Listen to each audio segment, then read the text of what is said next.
অভয়ার বিচার চেয়ে ফের পথে প্রতিবাদে নামলো জুনিয়র চিকিৎসকরা।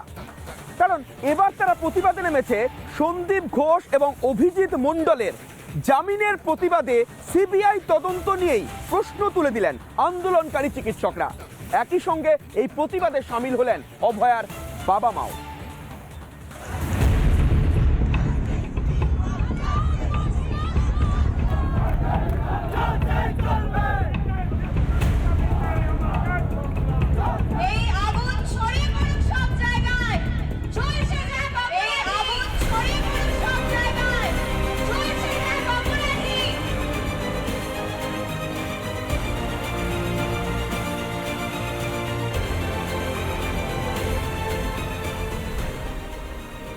অভয়া কি আদৌ বিচার পাবে?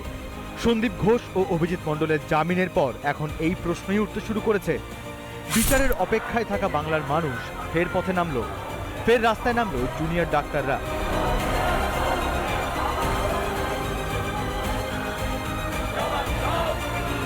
করুণাময়ী ক্রসিং থেকে মিছিল শুরু হয়েছে। এই মিছিল সিজিও কমপ্লেক্সে সিবিআই দপ্তরের দিকে যাবে। মিছিলের উদ্দেশ্য একটাই, শিয়ালদা আদালতের যে রায়, সেই রায় তারা মানছেন। তিনটি দাবি সামনে রেখে সিজিও অভিযান চিকিৎসকদের। 1. চার্জশিট পেশ না হওয়ার কারণ জানিয়ে বিজ্ঞপ্তি। 2. ধর্ষণ খুনে জড়িতদের চিহ্নিত করে চার্জশিট পেশ। 3. সন্দীপ অভিজিতের বিরুদ্ধে চার্জশিট পেশ করে ব্যবস্থা গ্রহণ। এই দাবিগুলি সামনে রেখে সিজিওতে ডেপুটেশন জমা 9 চিকিৎসকের প্রতিনিধি দলের। এটাই জানাই যে শুধু আমরা নই, পশ্চিমবাংলার জনগণ কিন্তু সিবিআই প্রতি যে ভরসার জায়গাটা সেটা সরে যাচ্ছে, সেটা একটা যে ইমেজ সেই জায়গাটা নষ্ট হচ্ছে। তো সেই জায়গাটা ওনারা বারবার বলছে যে আমরা করার চেষ্টা করছি, কিন্তু আমরা একটা ডেডলাইন চেয়েছিলাম যে কতদিনের মধ্যে তারা করতে পারবেন সাপ্লিমেন্টারি চার্জশিট, তারা কিন্তু কোনো উত্তর দিতে পারেন।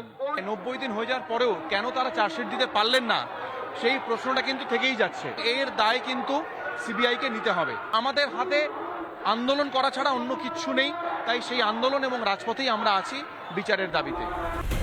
শনিবার অভয়া মঞ্চের তরফেও প্রতিবাদ সংগঠিত করা হয়। রানী রাসমণিতে গণকনভেনশনের ডাক দেয় অভয়া মঞ্চ। গণকনভেনশনে যোগদান করেন অভয়ার বাবা ও মা। আপনারা রাস্তা নেমে পূর্ণ প্রতিবাদ করুন, দেখবেন আবার সিবিআই তার নিজের ফর্মে কাজ করবে এবং দুর্বৃত্তদের নিজেদের হেফাজতে নেবে। আমরা ন্যায় বিচার ছিনিয়ে আনতে পারবো। কালকে যে ঘটনাটা ঘটেছে এটাতে আমরা একটুও সন্তুষ্ট নই। তবে সিবিআই এর সঙ্গে কথা হয়েছে, বলছে আমরা পারিনি, দিয়ে দেবো। হচ্ছে সিবিআই চেষ্টা করলে ঠিকই পারতো, 90 দিনে চার্জশিট দিতে পারবো না। এটা কি 90 দিন কাজ করলে ঠিকই দিতে পারতো, ঠিক কাজ করেনি তাই দিতে পারেনি। নার্সদের তরফেও সিজিও কমপ্লেক্স অভিযানের ডাক দেওয়া হয়। সন্দীপ অভিজিতের জামিনের প্রতিবাদ ও রাত দখলের 4 মাস পূর্তিতে স্পর্ধার চিৎকার কর্মসূচি গ্রহণ। একাডেমি অফ ফাইন আর্টসের সামনে প্রতিবাদ। রাত দখলের 4 মাস পূর্তি, এই 4 মাস পূর্তিতে এবার স্পর্ধার চিৎকার প্রতিবাদীদের।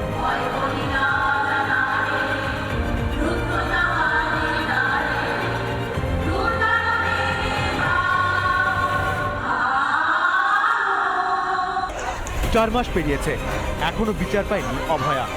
কবে মিলবে সুবিচার? আশায় পরিবার ও গোটা সমাজ। দৃষ্টান্তমূলক শাস্তির জন্য লড়াই চলবে দৃপ্ত কণ্ঠে, ডাক অভয়ার পরিবার ও চিকিৎসক নার্সদের। রিপাবলিক বাংলা।